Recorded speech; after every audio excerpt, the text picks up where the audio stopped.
Hey guys, how's it going? This video is just for people who are in the Daily Advanced Madden franchise. So, if you're clicking on, hoping to learn anything about Madden unrelated to Connected Franchise that you are a part of in our group, go click on something else. I apologize. It's just like you don't want to be here because this won't make any sense. We created a draft class for our players in our league, and we're just going to take a peek at the defensive side of the ball because everybody did a good job dropping some likes on the last one. So here we go. What we're going to do is look position by position on the defensive side of the ball. Who you want to be picking on Sunday?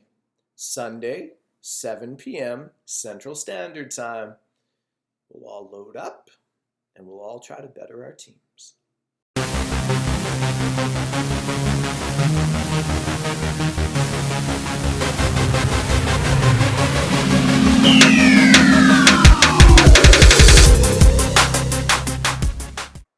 Hey guys, so what we're going to do is we're going to start with the defensive line. We'll begin with left ends, and at the top of the list is Lamont Spence, expected to go second overall coming into the season.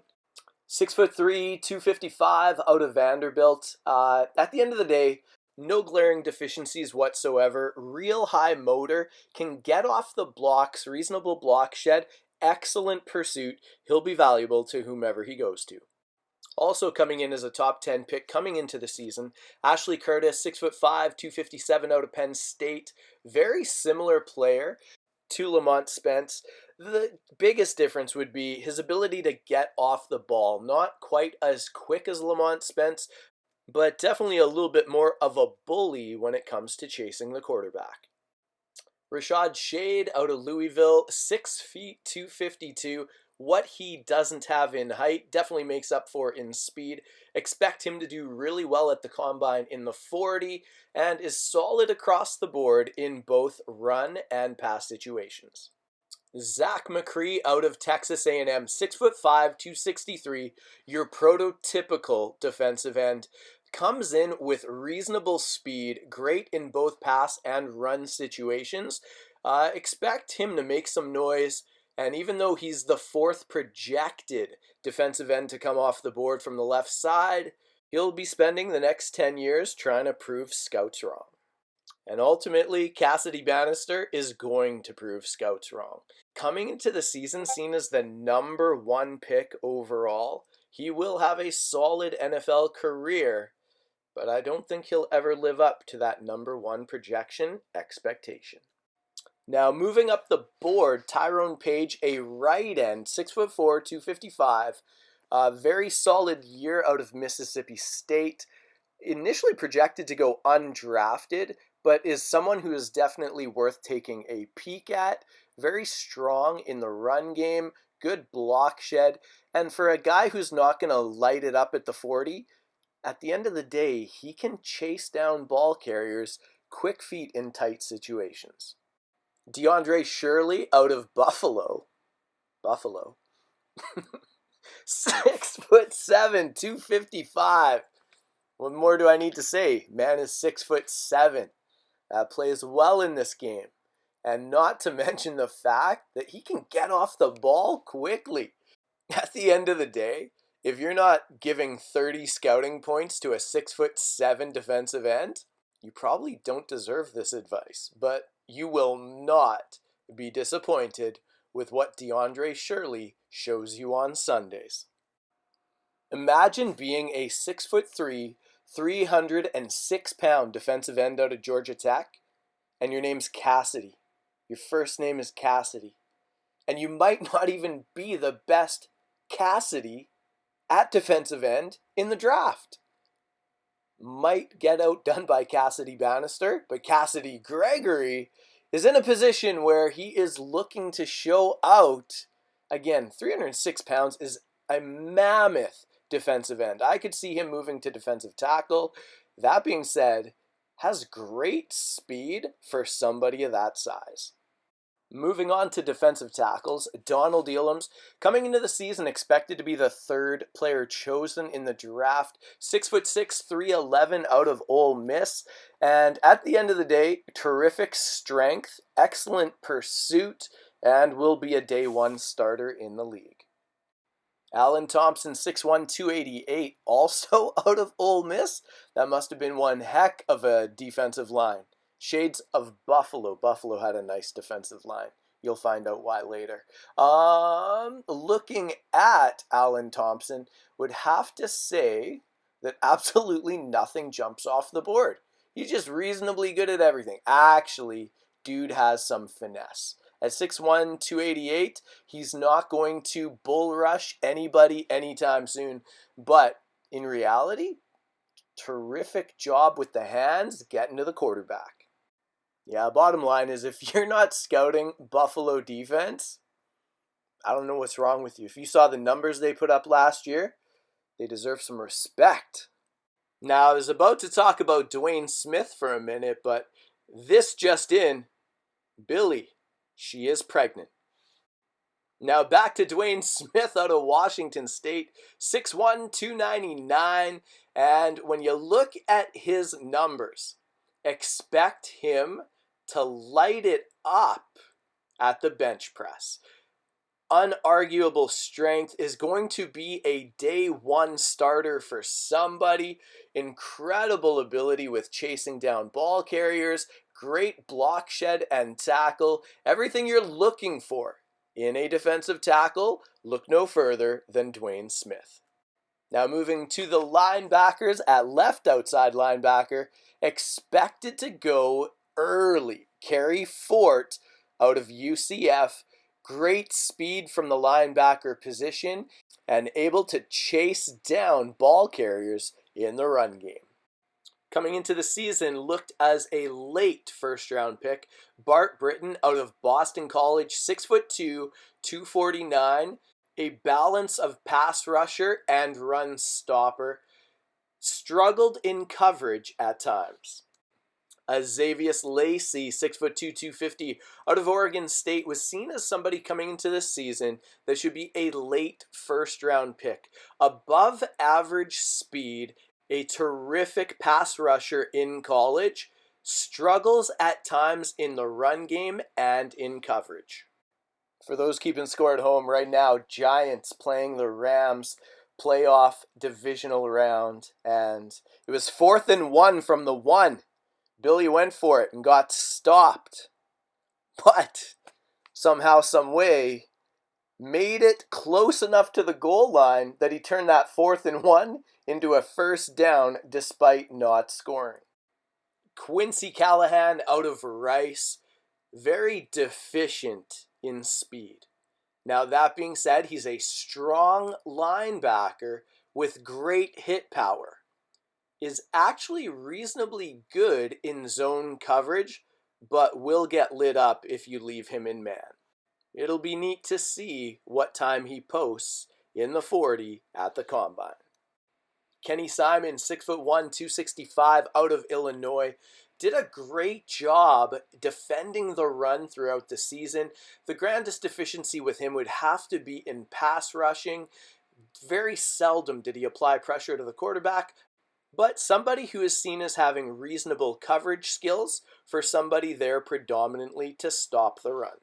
Moving to middle linebacker, Jawan Albert out of Michigan, 6'3", 243, a very balanced linebacker with adequate speed, adequate skills in all capacities that you'd look for in a middle linebacker. Nothing that jumps off the page, though, that could push him a little further back in the draft, but projected to be a day one starter for whichever squad he ends up on. Projected to go in the 4th round, Eddie Johnson, 6'3", 245, out of Miami, was part of a defense that gave up the most rushing yards in the history of the school. That being said, Eddie Johnson is touted as an unbelievable pass coverage middle linebacker. Again, deficiencies in the run game may not be an every down middle linebacker. Terrell Okatok out of North Texas, 6'3", 223, so a lighter middle linebacker, is seen as somebody who's supposed to go in the 7th round, missed part of the season, non-health related, Coach pulled him for missing assignments in key situations. Definitely somebody who is worth looking at in the combine.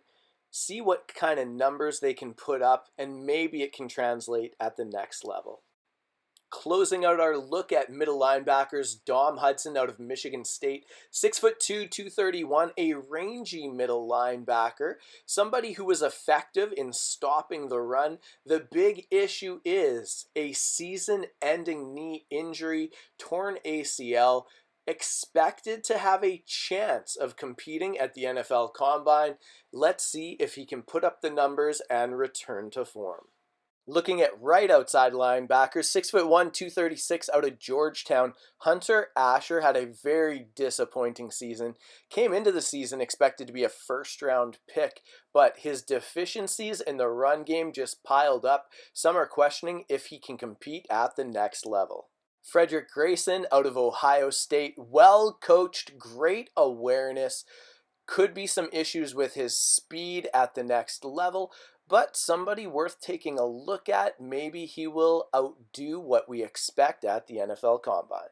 Now, seen as somebody who should go undrafted, Kyle Kendall out of Arkansas, 6'7", 269. Again, what is the rule when somebody is 6'7"?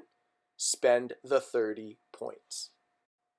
Now, moving on to cornerbacks, we're going to start with Jamal Reddick. Seen as somebody coming into the season who should be a top 10 pick, mainly because of his physical prowess. 6'1", 190, an absolute burner on the field. Started his collegiate career as a wide receiver. When they found out he couldn't catch the ball, they moved him to defense. When they found out he had a hard time covering receivers, they moved him to special teams. And when they moved him to special teams, they found out they have the most prolific kick returner in college history. Joel Moore out of Rutgers, 6 feet tall, 181. Nothing that jumps off the board, above average physical skill. Somebody who is seen as somewhat of a project you would be reaching if you go for him in the first round. Morris Dansby, 5'10", 211 out of Oregon State. Excellent press, excellent zone coverage. Big question is, when it comes to the combine, is he going to have the speed necessary to cover at the next level? Could be somebody who thrives in the right system. DeMarco Fuller at 5'11", 187 out of Cincinnati. Expected to be a fourth-round pick coming into this year's college season. Had a phenomenal campaign. And with that being said, is seen as somebody who is an elite shutdown man coverage corner with great speed. Look for him to move up in this year's NFL draft. One of the most interesting figures in this year's NFL draft would be Diamond Peterson. Coming into the season, was not even seen as somebody that the NFL would even have on their radar. 5'11", 193. In college, he spent most of his career in the interior, a great run defender. But there's no way at 193 pounds you are going to be playing linebacker in the NFL. So he has been moved to the secondary, where at Hawaii he predominantly played corner. Look at his combine numbers when they come up. Will he have the speed to be able to cover at the next level? You can trust his ability in the run. Xavier Smart out of North Dakota State, 5'11", 186, played in a scheme that fit him well. A phenomenal zone defender, but struggled in man coverage. Great instincts, great intelligence. At the end of the day, though, can he run with NFL wide receivers?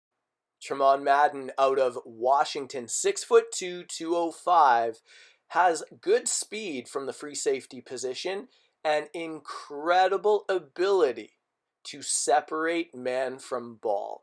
DeAndre LeBlanc out of Auburn, 5'11", 222, played linebacker in college. Late in his career was moved to the secondary, where he is seen as more and more valuable in that position since the switch. Great in coverage. Expect him to go higher than the 7th round in this year's NFL entry draft. Now, Devontae Godfrey out of Nebraska, 5'11", 199, struggled in coverage throughout the season. That being said, in his scheme was a run blitzing safety who recorded the most tackles for a loss in college last season. At strong safety, Devon Samuels, the most physical secondary player available in the draft. 6'1", 213 out of Texas, at times struggled in pass coverage, exceptional run defense, and exceptional physicality, separating man from ball in both pass and run plays. You will definitely want to pay attention to his combine. Will he have the feet necessary to succeed at the next level? Reggie Swift out of Massachusetts, 6'1", 217, set a school record for interceptions in a season. A great zone defender, but definitely not a good idea to leave him one-on-one with NFL wide receivers at the next level. That concludes our look at the defensive side of the ball for our 2023 NFL entry draft. Again, guys, it's Sunday night, 7 p.m. Central Standard Time. Thanks so much for watching to the end of the video. Please do leave a like, and we will catch you guys next time.